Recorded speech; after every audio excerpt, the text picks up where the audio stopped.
Small sneakers by the front door. Not hers. Not his. Child-sized chopsticks in the dish rack. A handprint on the hallway mirror. Too low to belong to either of them. And a locked door. A locked door he begged her, with actual desperation in his eyes, never to open. She told herself there was an explanation. She told herself she was overthinking. She told herself that the man who held her hand in his sleep and called her mother on her birthday and learned her coffee order after the first date, that man was not hiding something from her. She told herself that for 3 months, right up until the Tuesday afternoon she came home early, right up until she heard a small cough from behind that door, right up until she turned the handle. But before we get to what was behind that door, where are you watching this from right now?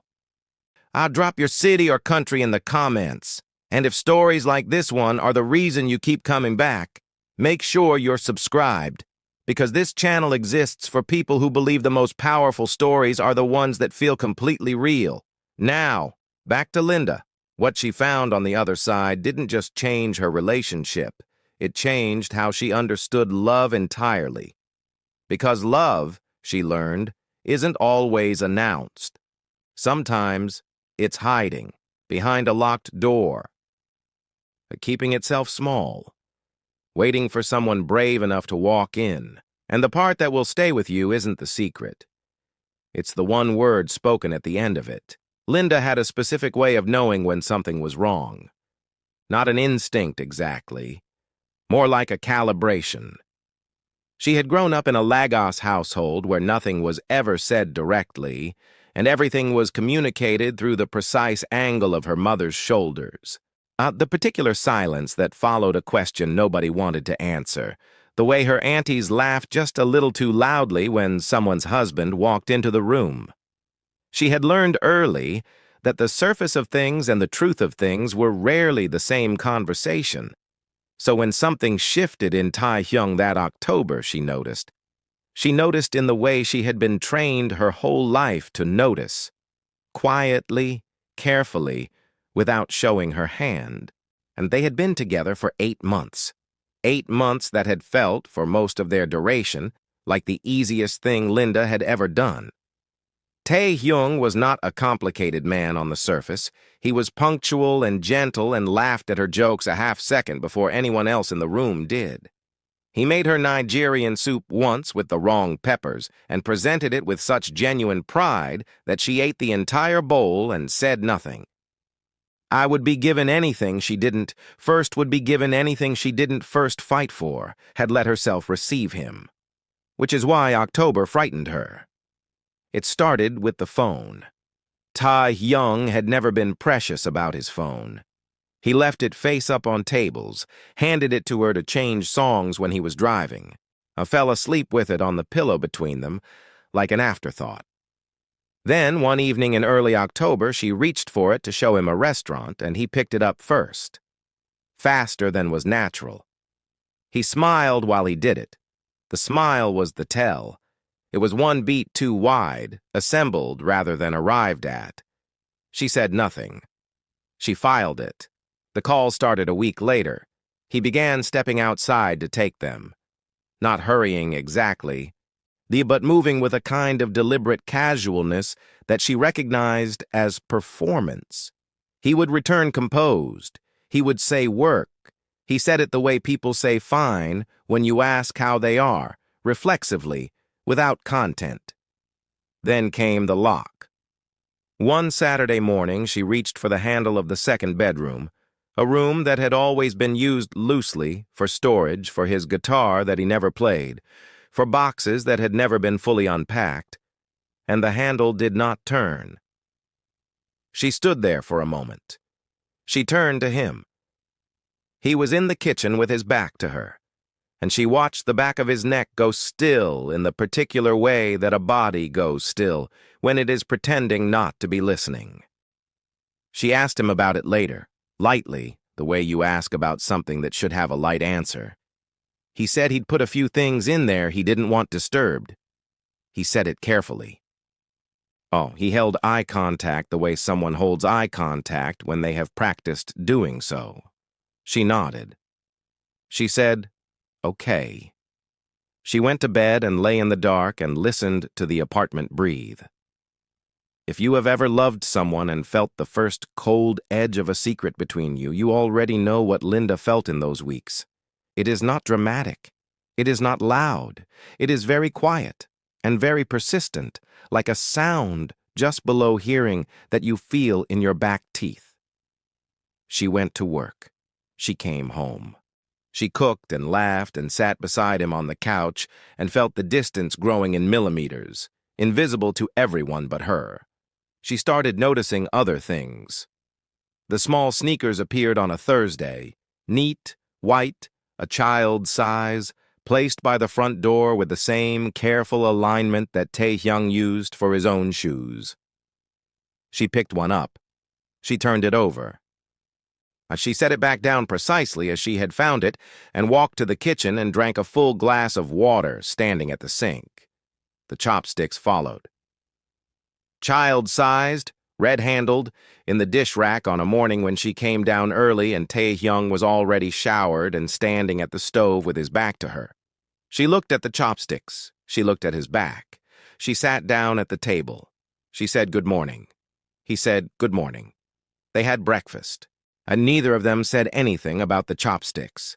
This is what Linda understood about secrets, and what Tae-hyung did not yet understand about her. That she was never going to confront him in the middle of the deception. She was going to wait.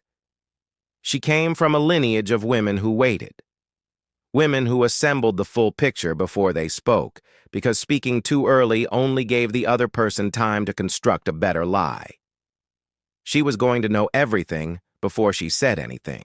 But she was not without feeling. And the feeling was a specific grinding grief, not yet the grief of confirmed betrayal, but the grief of watching someone you love choose to be alone rather than let you in. He was working 2 jobs. She knew this before she was supposed to know. She had found a pay stub from a convenience store, a night shift, folded inside a jacket pocket when she was taking it to the dry cleaner. She had photographed it and put it back. And she had thought about it every day since. A man working 2 jobs and hiding both the reason and the exhaustion. Who does that? What kind of weight makes a person do that? She watched him sleep sometimes and thought, "Where are you? You are right here and I cannot find you anywhere." And then there was the handprint.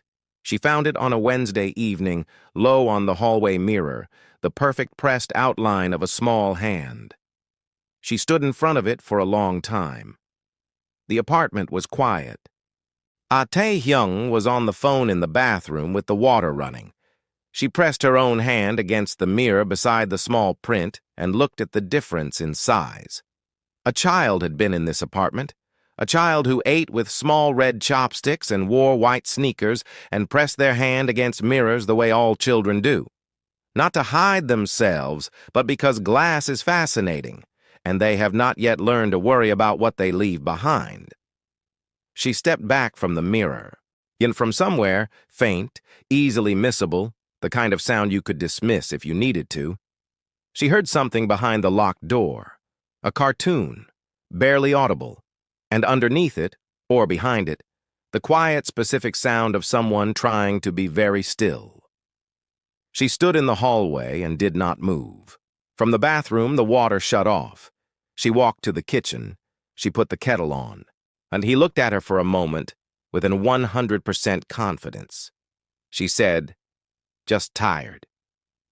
He looked at her for a moment with an expression she couldn't fully read, something that lived between relief and sorrow, the face of a man who has just been given more time he knows he doesn't deserve. He said, "I love you."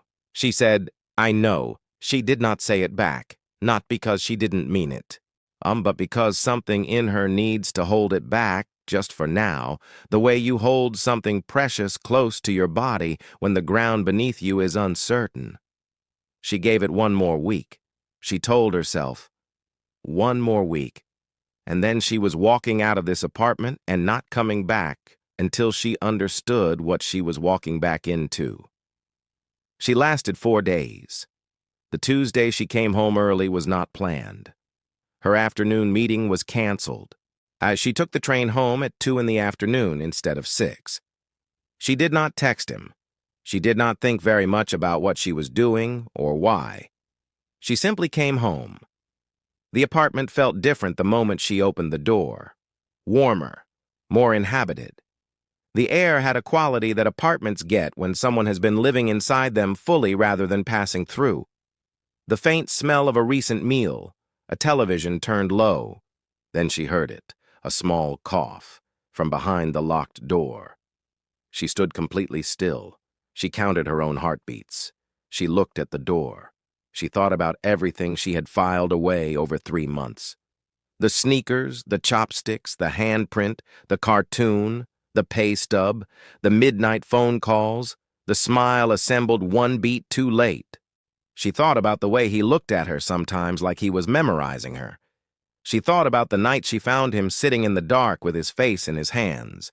She walked to the door. She put her hand on the handle. She turned it. The door opened. The boy was sitting cross-legged on a mattress on the floor. Korean. Around 7 years old. Small and slight with dark, serious eyes that found her immediately and did not look away. Around him, books. As a worn, stuffed bear missing 1 eye, and drawings. Dozens of them, taped carefully to every wall. She looked at the drawings without meaning to. Children at tables, a tall woman in a yellow dress, a man with his arms around a small figure, a house with all its windows lit.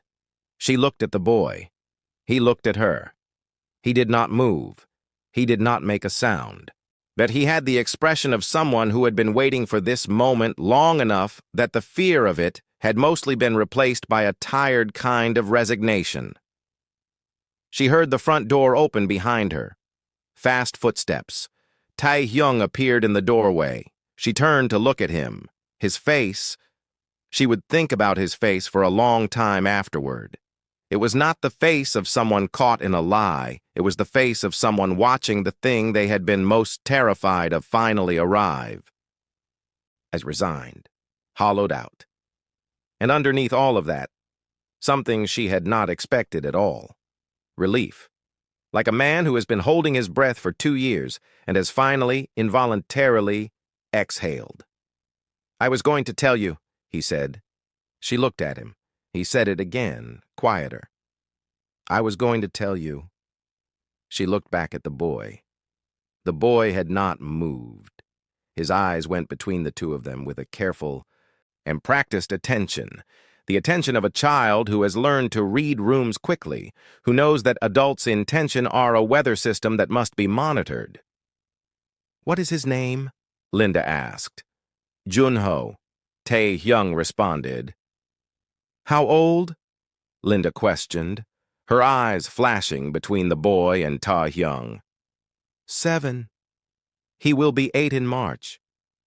She stepped back from the doorway. She walked to the kitchen. She sat down at the table. After a moment, Tae-hyung followed. He sat across from her. The apartment was quiet except for the faint sound of the television in the other room, still playing cartoons at low volume for a boy who was almost certainly no longer watching them. "Tell me everything," Linda said. And he did. His parents had died 2 years ago. Black ice on a highway outside Seoul, coming home from a family dinner on a Saturday night. Tae-hyung had been 24. Junho had been 5. There was no other family. His parents had both been only children.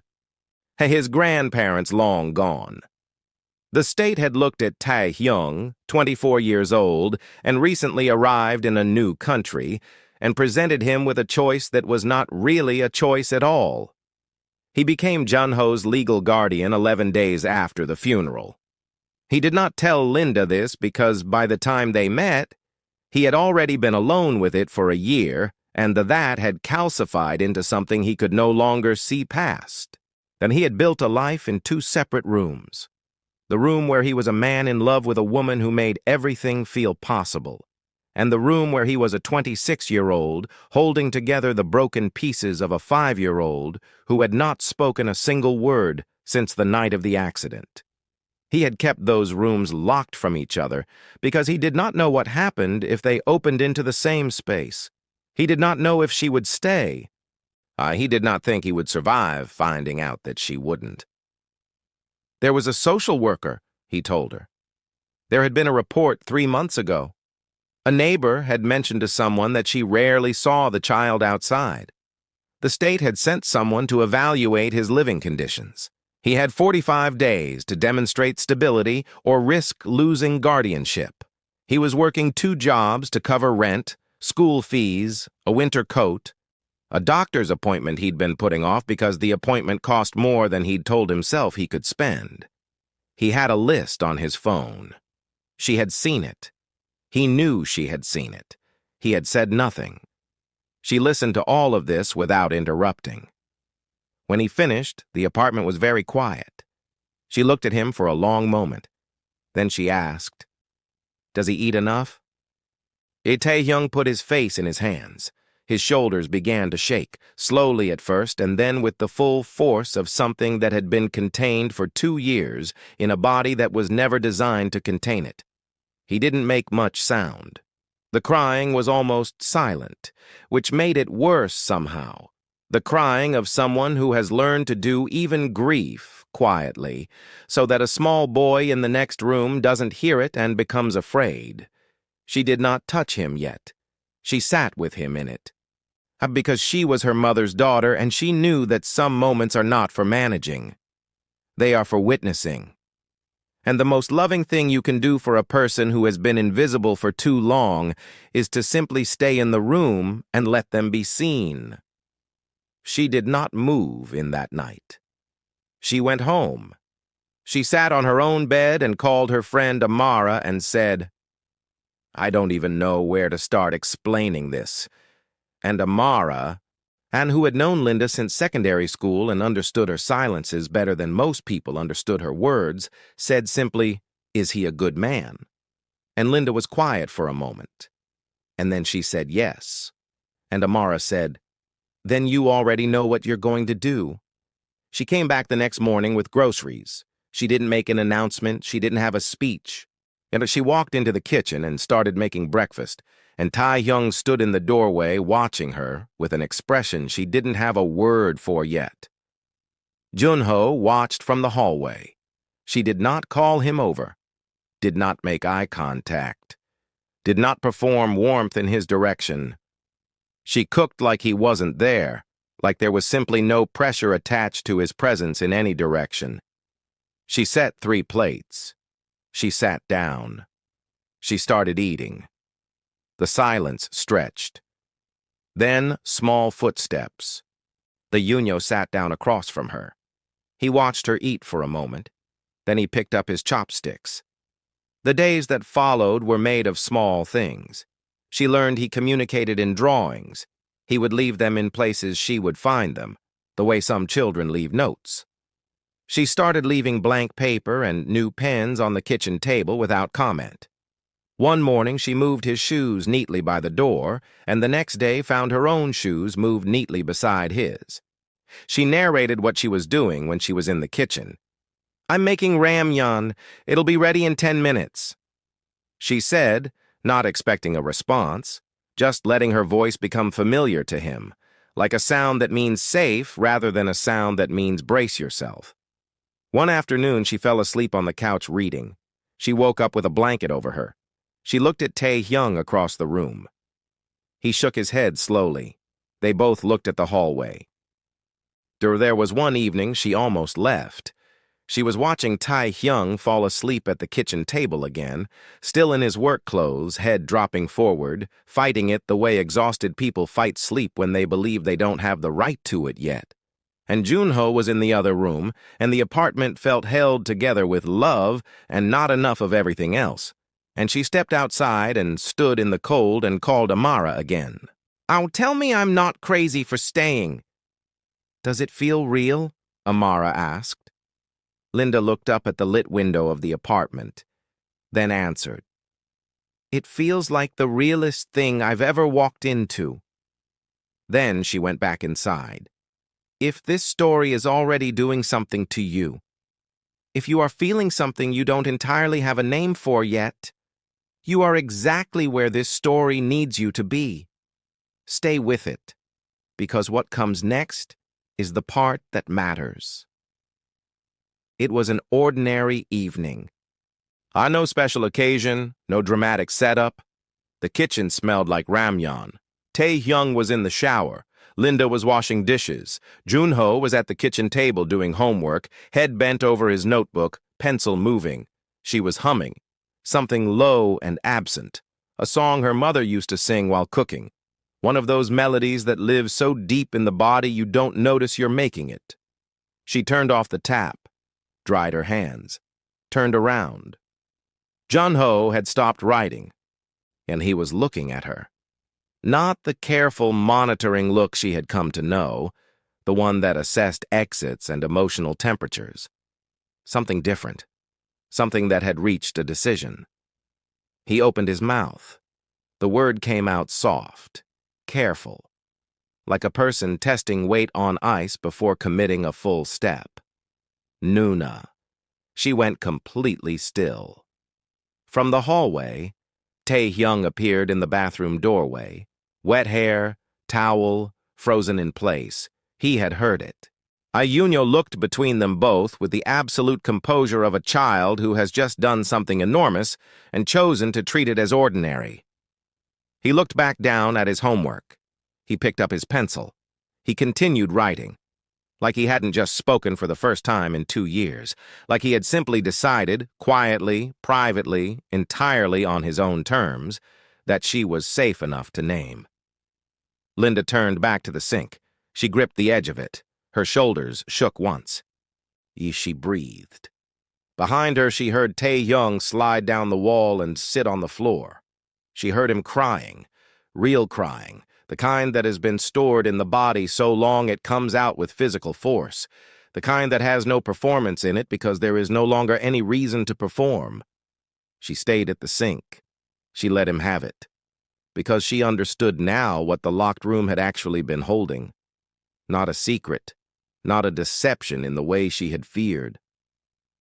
A man who loved 2 people and believed, with everything in him, that he was not allowed to ask for help carrying either one. He didn't think he deserved love while holding so much weight. Junho had just told him otherwise. One word spoken to her, meaning, I see you, meaning, you are mine now too, meaning, stay.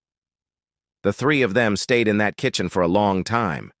Tae-hyung on the floor, Linda at the sink, Junho at the table, pencil moving, so adding something to his drawing that she would find later on the refrigerator. 3 figures in a kitchen, a window behind them full of light, every detail exact. He had drawn it before she even turned around.